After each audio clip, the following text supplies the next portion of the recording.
Welcome everyone to the Plexus Man Cave. My name is Luther Harris, and I'll be your host tonight. The goal tonight is simple. The goal tonight is to hear from some of the top male leaders in the company on what it's like to do this Plexus business as a man. And I know Kyle's position on it a little bit is like, hey man, it's all the same, and I love it. But we get a lot of questions on what it's like to do this business as a man. And so I wanted to provide a space for one, you all to ask questions, and two, for these guys who have been doing this for a really long time and who are really, really, really good at it to pour into all of us, and for us to hear their heart for people, and for you to get to know them a little bit better. And so with that, I'm going to go ahead and introduce our panel of subject matter experts tonight. I'm going to start with the first person on my screen, who is my friend Jay Brocklebank. Jay is here, and I'm going to let Jay tell you a little bit about who he is, where he is, how long he's been doing Plexus, and what this business means to him. So Jay, go ahead and take it away, bro. All right, yeah, appreciate it. So I'm Jay. I've been with Plexus. I guess I think we just passed our 8-year mark, or we're getting close to it. And I'm from Spring Hill, Tennessee, just south of Nashville. And Plexus, to me, over the last 8 years, it's kind of changed. I think when I first started, it was just something to make a few extra bucks here or there. And where I'm at today, it's how I live. It's what my wife and I do full time. Both of us have left our previous jobs, and this is our livelihood. And so we are all about Plexus all the time. And so we've gotten to a point where we're able to raise our family. We got 4 kids, and yeah, I mean, it's like I said, Plexus is pretty much everything to us right now. We love it. We love what it stands for. We love the corporate office, and yeah, that's pretty much it. Awesome. Thanks so much for that, Jay. The next person that I want to introduce to you all is James Easling, who's a Diamond Ambassador with Plexus. James, go ahead and take it away. Hey, thanks. Thank you for putting this on. And guys, if you just, I'm not sure where you're at in your Plexus journey, if somebody just invited you to this call, or if you've been in for a bit, but it is like Kyle said, it is pretty much the same for guys as it is for girls. If you don't like helping people, if you don't care what your friends' health, if you don't care what happens to people, then this business is not for you. But if you do care about people, and you care for your friends and your community and people around you, and you see a need as health issues are rising, or as financial issues are rising, and this is a solution that's one of the best business solutions I've ever seen. So I've been with the company for about 11 years. One of the biggest hurdles for me in joining was to latch my name and my reputation onto another company. And so initially it took a little bit, like, I saw the integrity of the products. I didn't know the integrity of the business. And I've seen that over 11 years. I've got to know the owners, and like Kyle's been on the advisory board. I've been on the advisory board. Coach has been with Plexus since the beginning. So you guys have a good, well-rounded view of what Plexus is on this call. And it's been the most incredible journey to be a part of this, and life-changing experience. And I don't regret it for 1 second. Awesome. Thanks so much, James. I love that answer.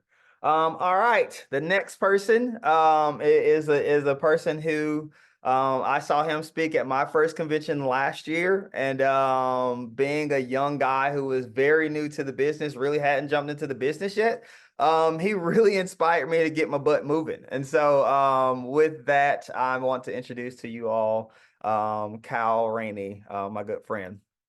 Go ahead, Kyle. Hey, thanks. Thank you, Luther. I appreciate it. And yeah, my name's Kyle Rainey, live in Idaho, Boise, Idaho. And my wife and I are both Diamond Ambassadors here in Plexus. Been doing Plexus for be 10 years in August. So it's been a good run.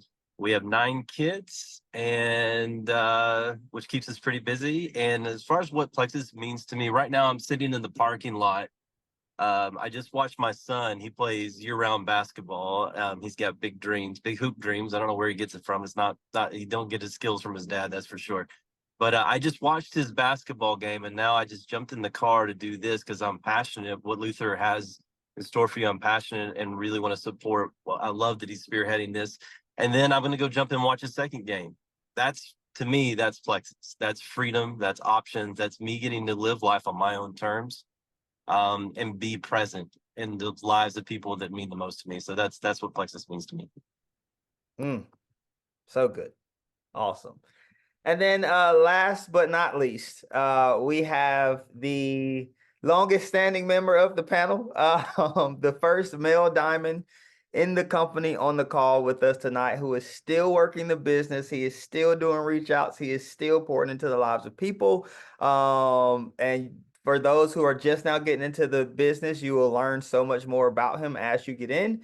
But I want to introduce you guys to the incomparable Coach Cuevas. Take it away, Coach.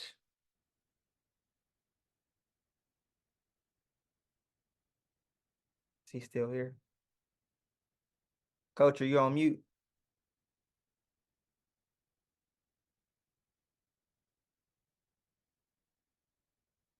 We were just talking.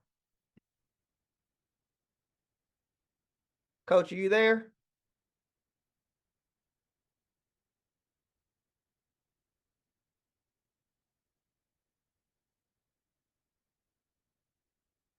Let's see. 1 second, y'all. Can you hear me? Yep, there you go. Oh, I'm sorry. You are all good. All this technology is way over my head. Anyway, I hope can you hear me and see me now? We can hear you. All right. All right. I started Plexus in 2009. My wife, my wife joined with Sheila Medina, was a number one to Sheila. And I guess I'm kind of like the third person that started working the business. It was Sheila, then my wife Patty, and we were. My wife was. We're both school teachers, so at the time that when we started, Plexus had a large welcome pack, which was $199, and you could get 4 bags of Slim. Well, Patty telling all our teachers about it at school needed more bags of Slim to sell to the teachers at school. So when she found out she could get 4 for $199, she signed me up. She knew my social security number, so she signed me up. I didn't even know anything about it. I was on the football field. But anyway, I've been in it since September 22nd, 2009. And it's absolutely the best products in the world and the opportunity of a lifetime, as far as having freedom and doing the things you want to do. It's just like Kyle said a while ago. I'm in Orange Beach right now with my grandson at a 9U World Series. So and my office today is either at the baseball fields or at the lazy river. So great opportunity. It's an opportunity of a lifetime, guys. Anybody out there that likes to help people, like James said, or Kyle said, this is perfect right here. It's usually people who care about people that really do great in this business. But I'm going to turn it back over to you, Luther. Awesome. Thank you so much for that answer, Coach. So you guys heard it from these guys who have, again, been doing this for a much longer time than I. And it's all about your heart for people. It's all about a heart to serve and to help others. It's all about pouring into the lives of other people, which is what we plan to do here tonight. So again, if you would like to add a question to the Miro board, feel free to access that link. Again, you can click sticky note and put a question in. If you can't access the Miro board, just drop your question in the chat. I'm going to be moderating the chat as well. If you have any questions along the way, we'll just throw those on there as well. But with that, we're going to go ahead and get started. And I'm just going to reach in here and I'm going to grab a question. Let's see. Let's do this one. And we're going to start there and go here next and then here. Let's actually color code it. Let's go here, here, and then here. All right. So my first question to our panel tonight is, what has been the most valuable advice you were given that has helped you grow your business?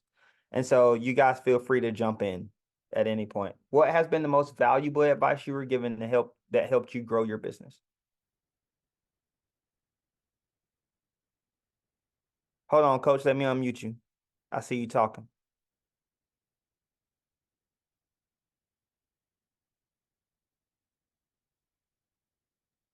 Is that good?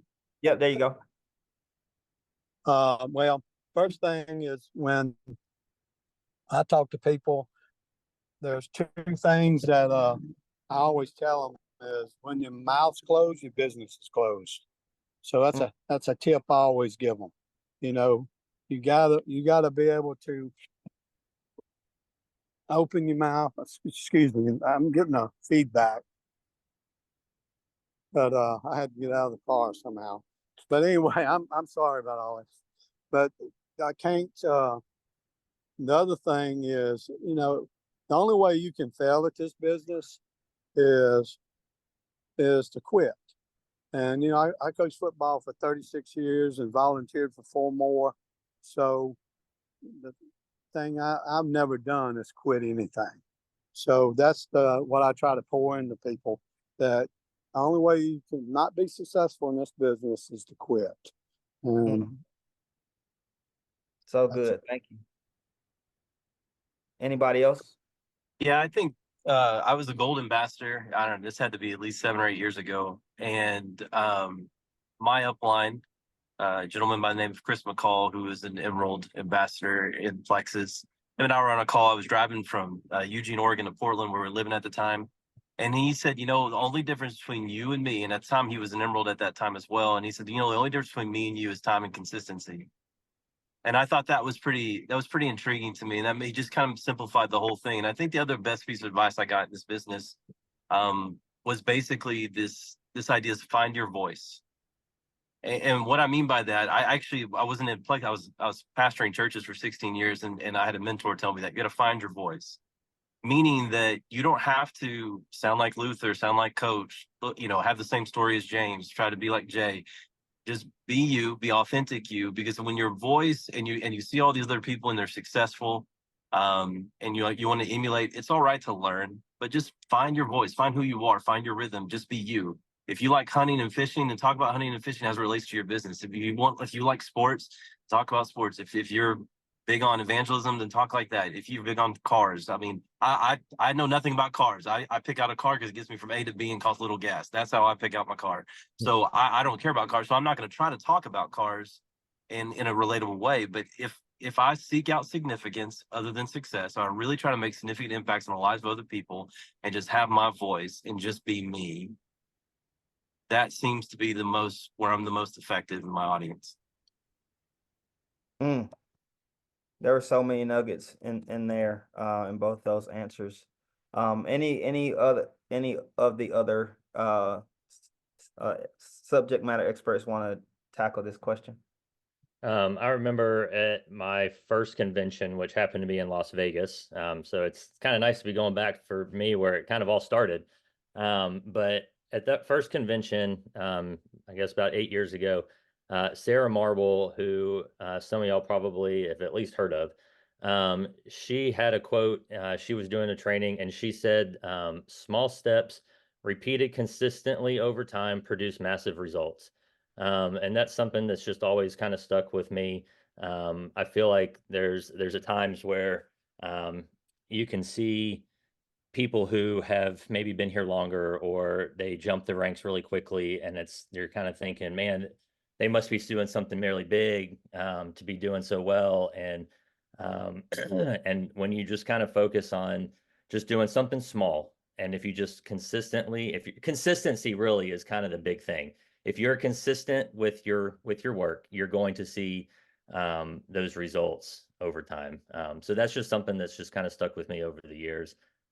And when I get a little discouraged, I just kind of go back to it and remember it and repeat it to myself. And uh, so, Absolutely. One of my favorite quotes is spectacular results is always preceded by unspectacular preparation, right? It's what we're doing when nobody's looking. That when you do have momentum, or when you are helping a bunch of people, right? Like, what people don't see is all of the work that was done in the background, all of the reach outs, all of those small consistent steps that were repeated over time that led to that led to what would be looked at as success, right? It didn't just happen overnight. And so I love it. With that, James, did you have anything on this question? Yeah, it's anything in life, it's typical that 80% of people quit at anything. And like coach said, if you don't quit something, you might just be that, like, if you're failing, if you're doing the wrong thing or whatever it is, as you're finding your voice, as you're finding your way through it, if you stay consistent and you get feedback, and if the ultimate, I had a friend tell me this one time, that if you have a mentor, somebody that you can talk to, that is going where you want to go, and your trajectory is tied, so you're objective based and you're tied in the same goal, and then you have a sideline, somebody that is kind of a running partner, that you can get honest feedback and you have a conversation there, and then you have somebody that you're kind of mentoring, and you are maybe where they want to be, and you're helping to bring them along. That ultimately, that's the most holistic spot you could be in life, where if you're having frequent conversations with somebody you look up to, somebody that's your peer, and somebody that you're helping to raise up, then you're going to have the best like look at yourself. If you ask good questions about like feedback, how am I doing, or how did I do with that, and what could I have done better, then that space is like Luther's, like the theme of this call, being present in life. That's kind of how you become the most present you can be, and find your voice, and just whatever your passion is and you're interested in. Plexus doesn't have to be your all in all passion. It is a significant part of my life, and I wouldn't change it for the world. But the you're gonna have a passion and some dream. Everybody's got some kind of a dream in life, and it kind of pulls you through life. And you as you find that, this weaves into that story very, very well. It's incredibly fun how much growth, like the ultimate goal of humanity is to, when we come out of this world, that we're more mature than we were when we went in.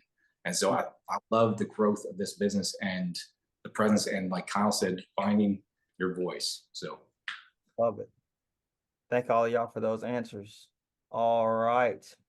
That was everybody on that question. Next question is, what is something that you feel men need to approach differently in this business?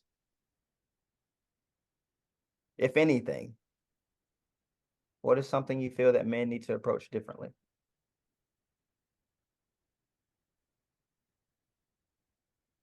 Jump in when you're ready.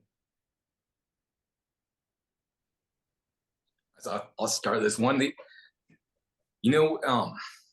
guess we all see a pathway forward, and sometimes you have to be the trailblazer in it.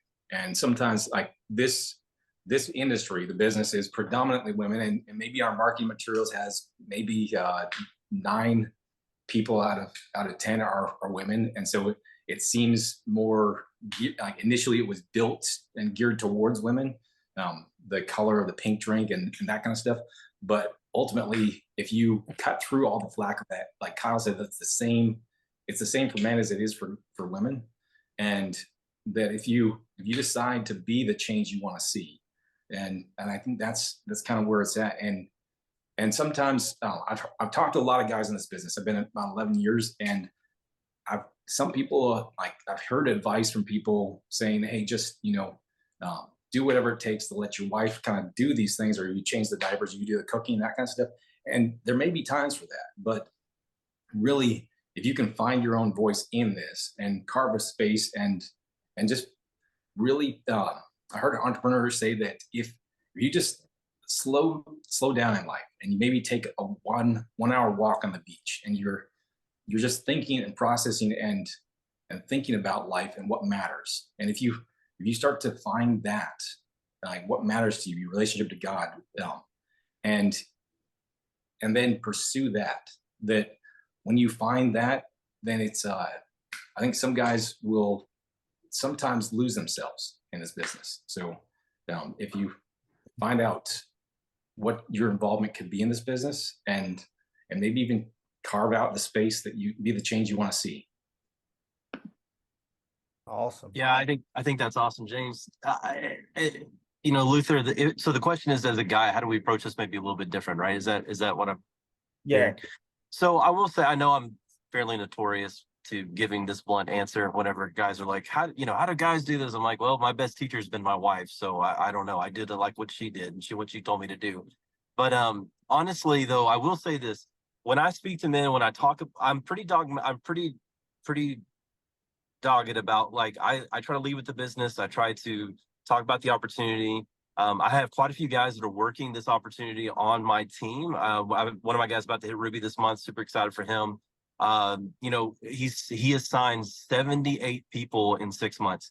And how he's done that is he's getting on the phone, he's calling people, he's meeting people in person. He posts on social media, but he's not really big on social media.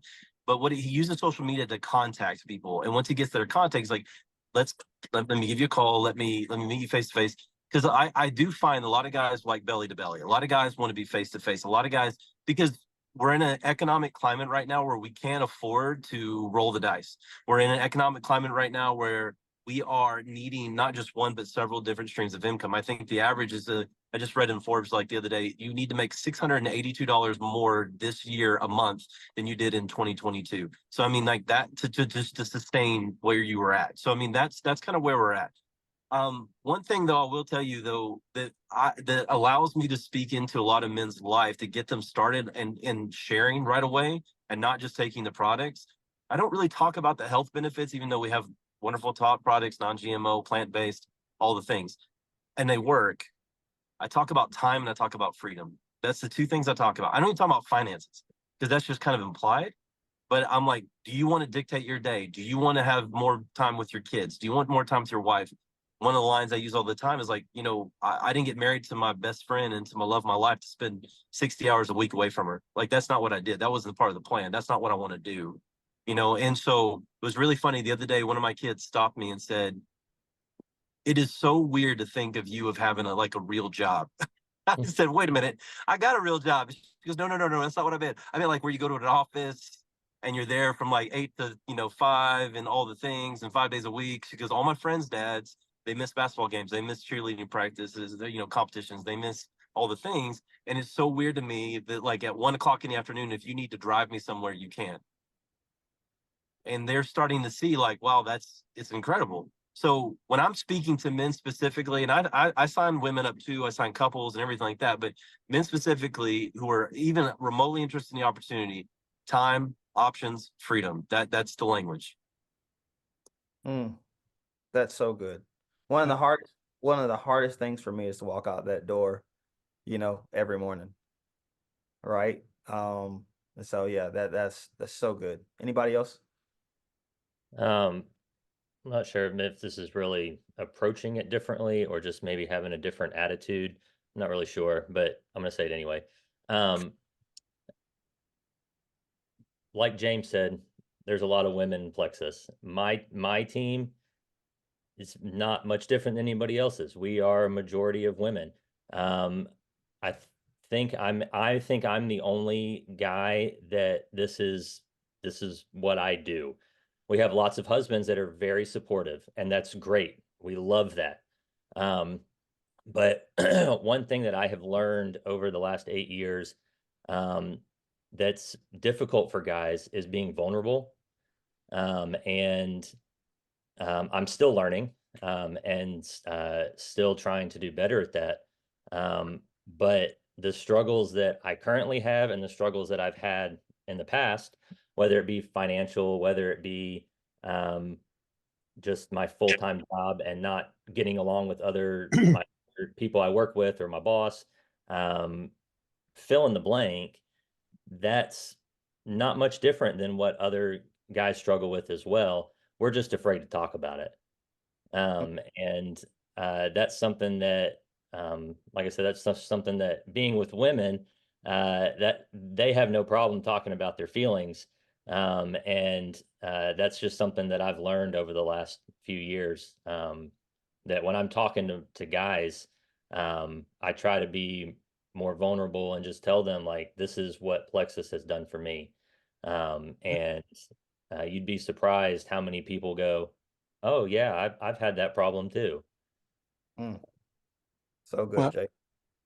Luther, can you hear me? Yes, sir. Hi. One of the things, I thought about is, sometime you can talk to men about, you know, if they want the same things in life, keep doing the same things. You know, you got to make a stand and make a change in your life to improve your life. Hmm. And I think that's a way to lead into it, the business opportunity and how they can have some time for family and financial freedom doing this on the side to start off with, and then it turns into a full-time job. Mm, so good.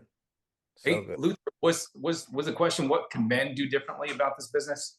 What do you feel like men need to approach differently, if anything? You know, I think it maybe everyone. So when in the last 11 years of I've been with this business a long time, and initially we didn't have any systems and we didn't have much like knowledge. I've been around the industry since I was a kid, and my mom used to take me to Seattle to see these motivational speakers, and she's been with the company for over 30 years. Another network marketing company that's in the top 100, and great products, but she struggled in that, and I watched her kind of struggle, and I watched the industry kind of grow and change. And with Plexus, our comp plan like is built specifically to grow into financial freedom and time freedom, and it does it in a holistic way. So not many people understand in the industry. Like our industry predates the internet. Like there was Mary Kay, Quickstar, Amway, this stuff, and these idea of residual income, this idea of getting paid for the work you put in. It existed out there, but it was done a bunch of different ways. And so I've gotten to know Tarl Robinson and Alkin, the founders of this company, and they set out to do things how they could be done, should be done, but rarely are. That's the mantra of the company. And he watched his mom trying, like as a single mom, trying to struggle to make an income and not really getting paid for the work she put in. He went door to door, helping her sell stuff. And this company is different and it's rare. And there's something that few people understand about our comp plan, and it's holistically created to really to grow consistency over time. And so there's the first conference I was at. So Sheila Medina, who was like coaches, that was Patty's sponsor, right? She was the first diamond in the company, and the first person I saw speak was Sheila Medina and the Power of Three. And you don't really, if you research two things, you research the PV. Once you get your PV to 500, you get 25% back, and that's sustainable.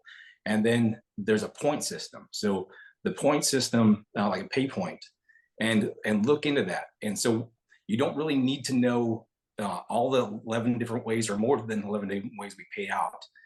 But if you know the core actions that create the paycheck, that creates the time freedom, and that is consistently reaching out to people. And we have a capacity for relationships to do about 125 relationships well in our lifetime.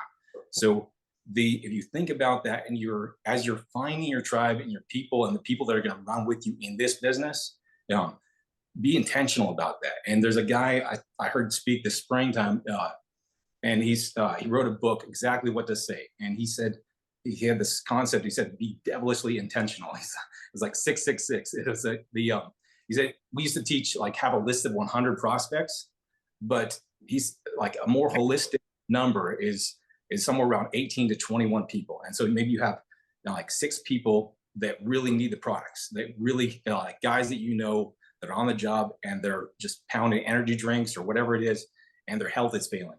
And then there's like maybe 6 people that are like salt of the earth type of people that you'd want to hang out with, like, and do life with, and you'd love to do business with them.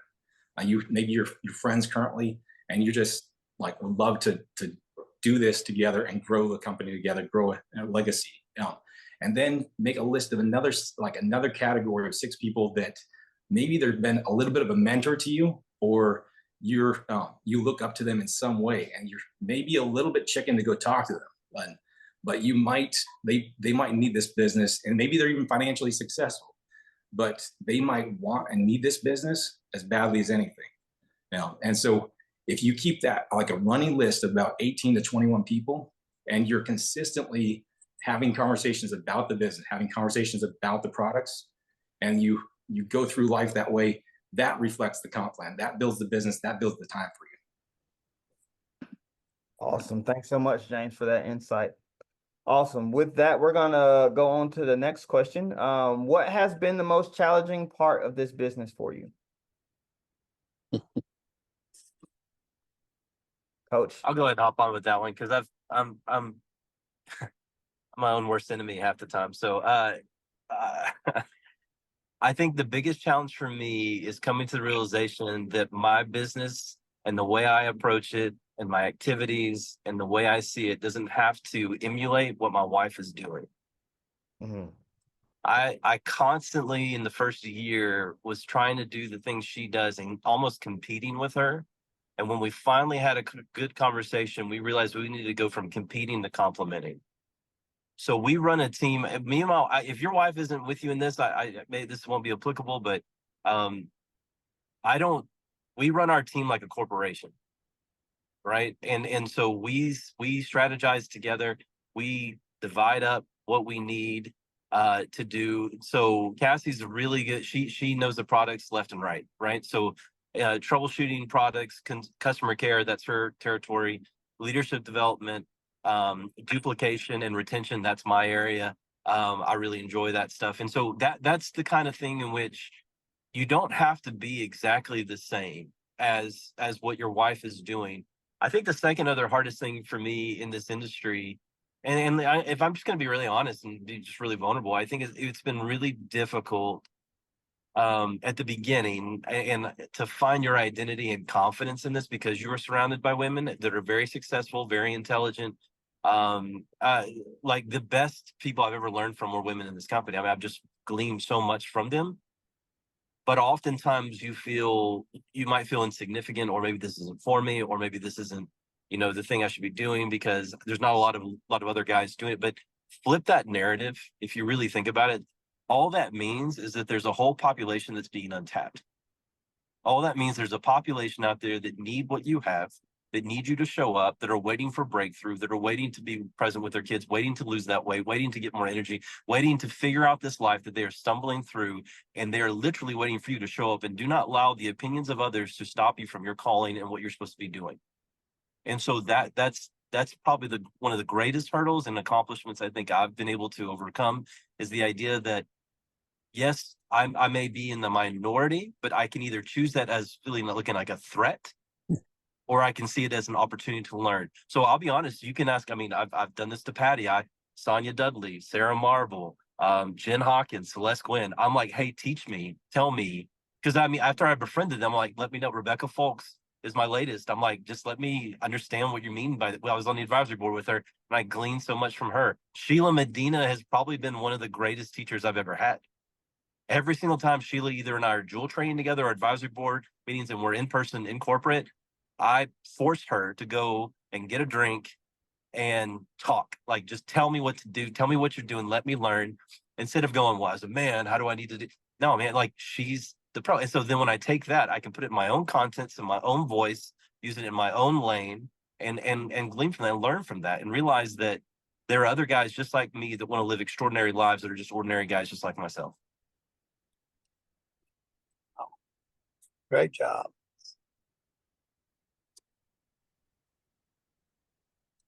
You got anything, Coach?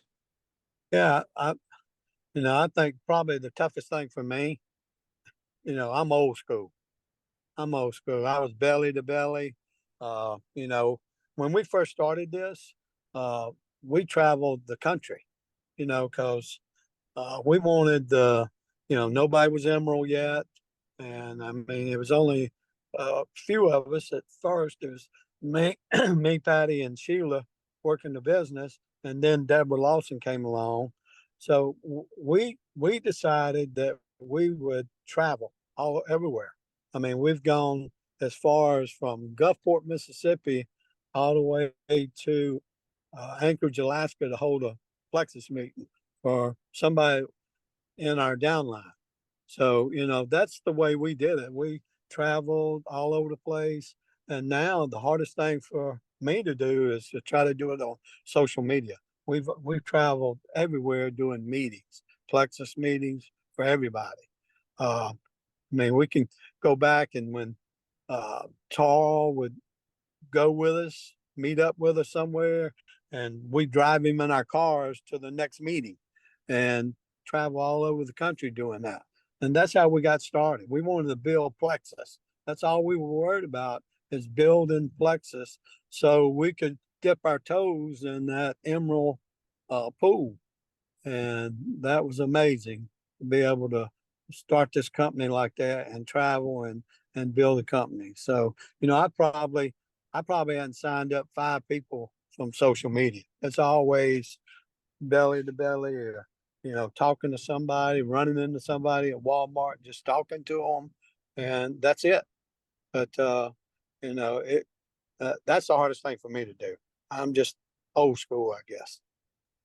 But Coach, you call it old school, but there's something about that human connection. Well, There's that's something it. about I mean, that face to face. That really people can't. It's hard even through social media. It's hard for people to hear your passion for them, yeah, your heart for them, your desire to see them succeed, your desire to see them well. It's hard for people to hear that over a social media post or see that through a reach yeah, out message on yeah. Facebook, right? Like those are great tools. Yeah, we were traveling, I think, early, and we were traveling, making a trip from. I think we started off in Houston, Texas, and then I went to a couple of places in Dallas and Oklahoma. Went up to uh, Ardmore, Oklahoma, where Laura Harrison is. But at one of the meetings, I think it was somewhere down in Houston, maybe.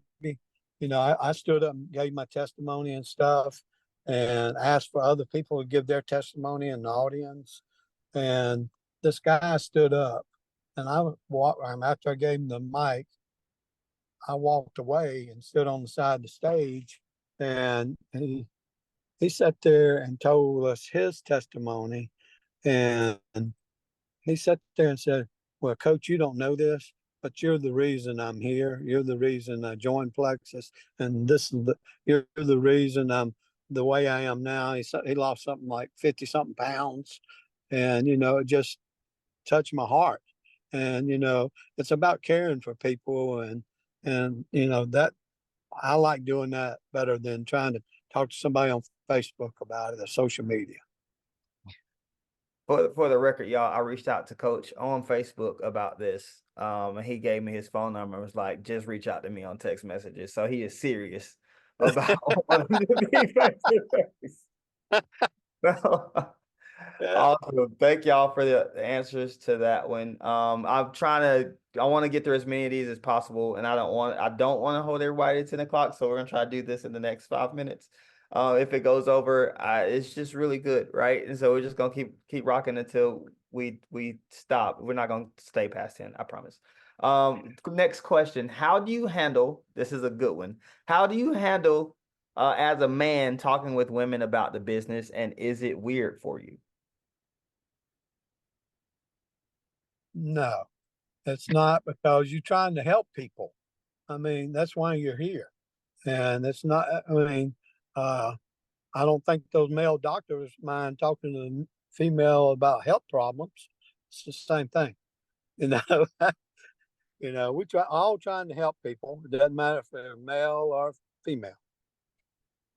Boom. Anybody else? Yeah, for those who may feel, I mean, I understand the question. I get it. I mean, I totally get it. I agree with Coach. I mean, you deal with it the same way you do with men. But one of the things that I would suggest is you could put your wife in a messenger chat if you're in Facebook or Instagram or whatever. That's fine. You can put them in that group chat. You know those answers. I'm really big on getting people on Zoom if they're interested. I'm like, if you're interested, here's my Zoom ID, and I don't leave it open. What do you think? That's the death sentence. Don't ask it. What do you think? You just say, hey, here's the times I'm available. Pick one and let's jump on. And when they jump on, I say, hey, bring your husband so he can hear all the things too as well. And so I'm inviting, even though he may not take the products, he may not even want to, do the business or anything like that. At least I give them the opportunity to invite, like I'm initiating that invitation to join their husband to join us in that conversation. And that way it kind of deflates any sort of awkwardness, because even if he shows up or not, you're the initiator. Yep. And so since you've initiated that, or I mean, if you feel if it really is an issue that you struggle with, and obviously bring your wife into the conversation and let her start talking to the lady as well. But I know sometimes you're out and about in public or whatever, and you see a friend from high school or whatever, somebody in the neighborhood, your church, whatever, it's a lady. And if you make it weird, it's going to be weird, but don't make it weird.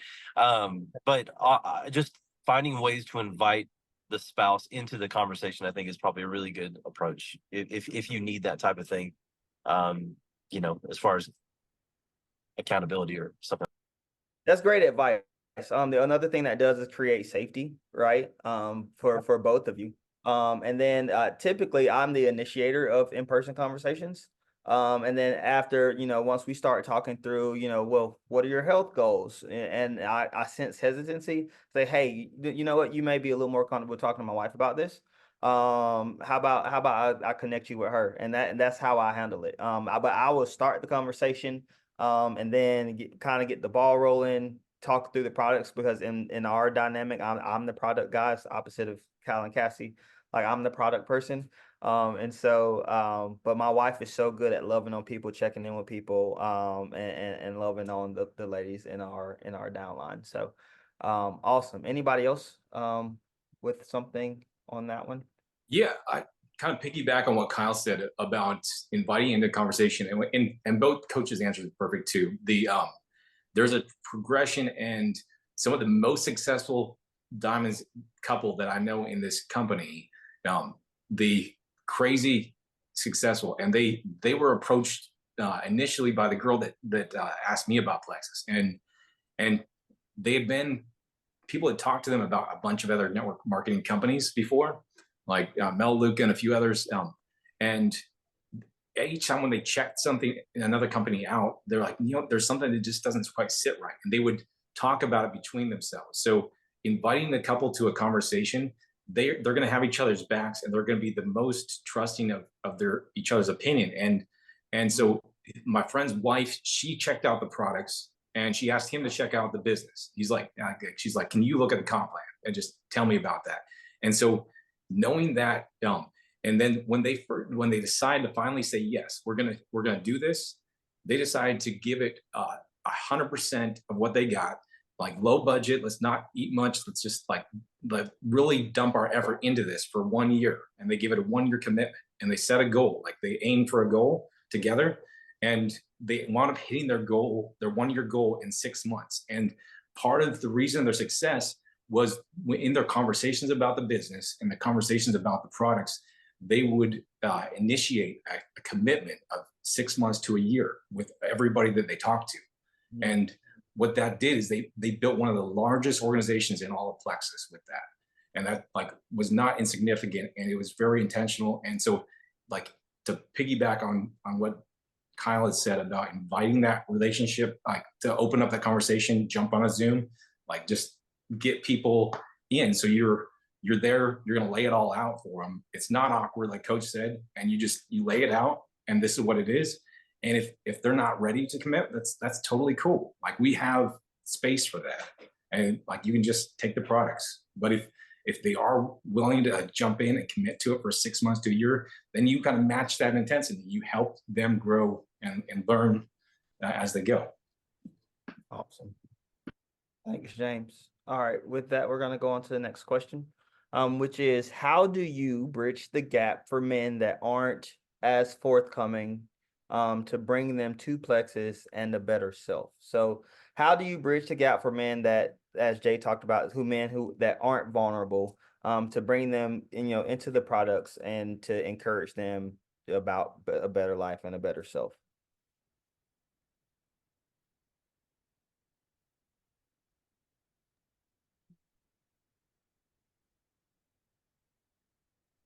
Well, this may sound, I don't know how this is going to come off. So, Luther, you may regret asking me to be on this.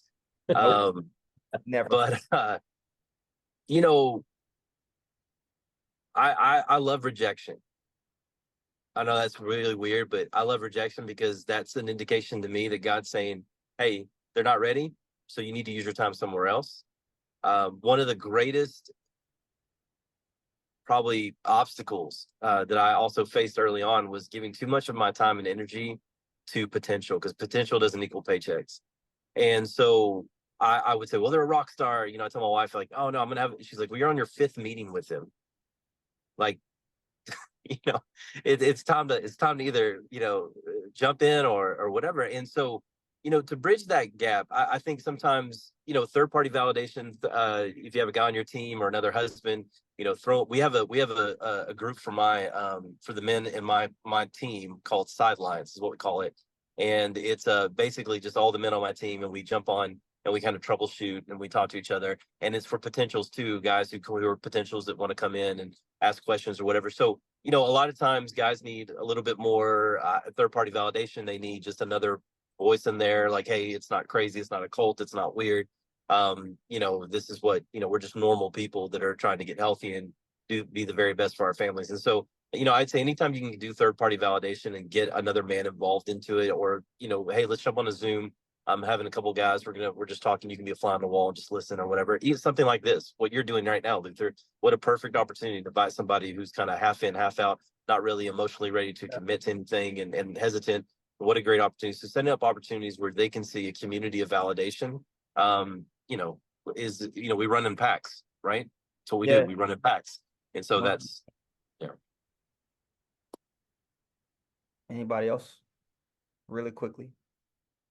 Yeah, I mean, I'll just, like I said earlier, trying to be vulnerable. And if I find somebody who I'll ask all the questions that I feel like I need to ask to get, and if they're not giving me the answers that I can tell they're just not wanting to give me something, I try to give them something of myself, and being vulnerable with them, and letting them know it's okay. Like I'm here to help. I want to help. It's like the other three have said at the very beginning, like we're here to help people. And I want people to know that I'm here to help them. So short and sweet, I think it's just, like I said, just trying to be vulnerable and try to show them that I want to be there for them. All right. Perfect. So much valuable info in that. Last couple of questions. Nancy, I do have your question over here. Kyle answered it. So I am gonna ask the other our other guests to put their favorite book in the chat. So what is your go-to book to read for new male business builders? If y'all could just drop your favorite books in the chat, that'd be perfect. And then I'm gonna move that over there. Got you, Nancy. And then here, how do you address emotional instability when talking to other men? I think we kind of touched on it in that last question. But if anyone else has anything else.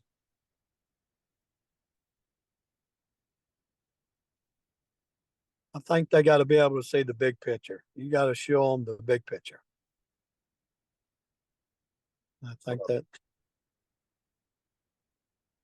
And I'm gonna kind of go against the grain on this question a little bit and say most of the time for men it's not emotional instability as it is emotional hesitance, right? And I think that hesitance comes from one, not being able to see the big picture, and two, fear of rejection. And I think that's what it is for most men. It's those two things: not being able to see the big picture and fear of rejection. I was watching a video the other day, and the guy said, he said, sometimes people say, I'm afraid of failure.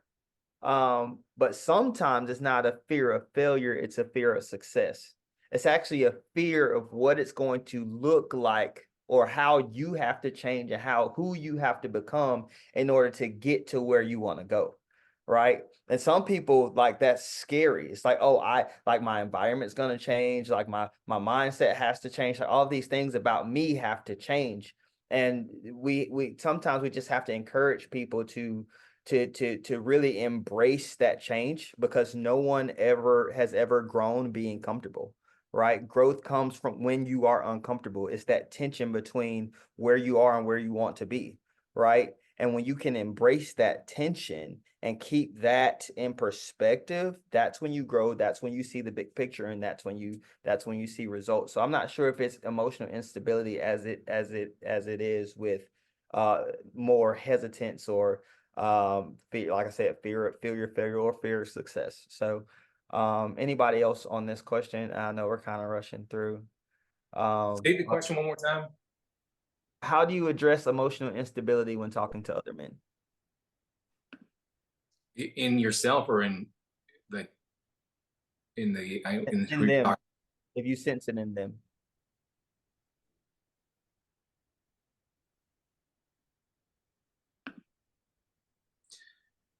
How I face it, I try and look at each person individually, and to try and have that conversation with them, and to gauge where they're at. So if as regards to Plexus, is this regards to like talking about Plexus, or just being a friend? That's a good question that I'm going to create a space for us to answer later, because I do want to get to this last question.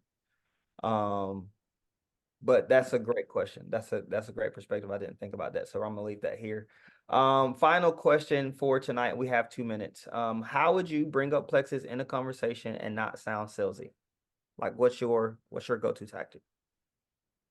I think I'm gonna answer, then I gotta jump off and go to my son's game. So nobody wants to be sold to. Nobody. You don't want to be sold to. You go to buy a car, you don't want anybody to try to sell you. What we're doing is we're providing an opportunity and trying to present a story. So on our team, we call it the power of the invitation. You're inviting people into a journey with you. You don't need to project yourself as, I've made it. Look how far I've come. Because a lot of times it's a lie. I mean, if we're really honest, we haven't really produced the things that we try to say that we produced. But like, instead of trying to get people to see not only the big vision, it's great, but like, yeah, there's the opulence, there's the trips, there's the car, there's the Lexus program, there are all the things. It's wonderful. Those are perks. But if you don't want to be sold to and you don't want to come off salesy, then tell your story, lean into your narrative, and invite them into the journey with you. Say, hey, look, I don't got it all figured out, but I think this is the way. I think this is the way to lead to X, Y, and Z. Here are my goals. Here are my vision. You need to be able to have a 30-second why vision statement. Mine is, I'm here to do the most good for the most amount of people while God has me here on this earth. If I'm getting an elevator and I go up 30 floors, and I got 30 seconds to tell people what I need to do, that's what I'm going to start out with, and tell them, I want to invite you to come and do this with me. That way they don't feel alone. They don't feel like they're just going to be, here's 7 steps, good luck. They're going to be invited into a journey, and they feel like it's obtainable because you're not sitting here throwing around like, well, this is what I've accomplished, this is what I've done. They don't care about your accomplishments. They care about their story. They care about what their needs are. And so if they feel seen, heard, and understood, and they get the power of the invitation to join you into something bigger than themselves, then you're going to be successful, period. End story. It beats any sales tactic I've ever used. And Luther, thank you for having this. I appreciate it. Sorry, guys, I got to go early. No, thank you, bro. Have a good one. All right, anybody else on that one? Man, that was straight fire. Very good. I think Awesome. you nailed it. All right, y'all. Well, with that, that is going to conclude our call tonight. For those who stayed on with us, thank you so much for jumping in. For those who watch this later, thank you so much for watching until the end. I want to give all of our subject matter experts, Jay, Coach, James, Kyle, thank you so much for being able. If you could just drop a 1 in the chat, or just say drop a thank you in the chat for them because they took out an hour of their night to be here with us tonight. And so thank you so much. This is what One Plexus is all about. We are about helping others. We're about pouring into the lives of others and making sure that everyone understands that they have a seat at the table. And that is so true in this company, which is why we love it so much. And so with that, I hope each of you have a great night. And we'll see you hopefully in Vegas. Have a great night, y'all. One Plexus. Good night. One Plexus. Thanks, Luther. One Plexus.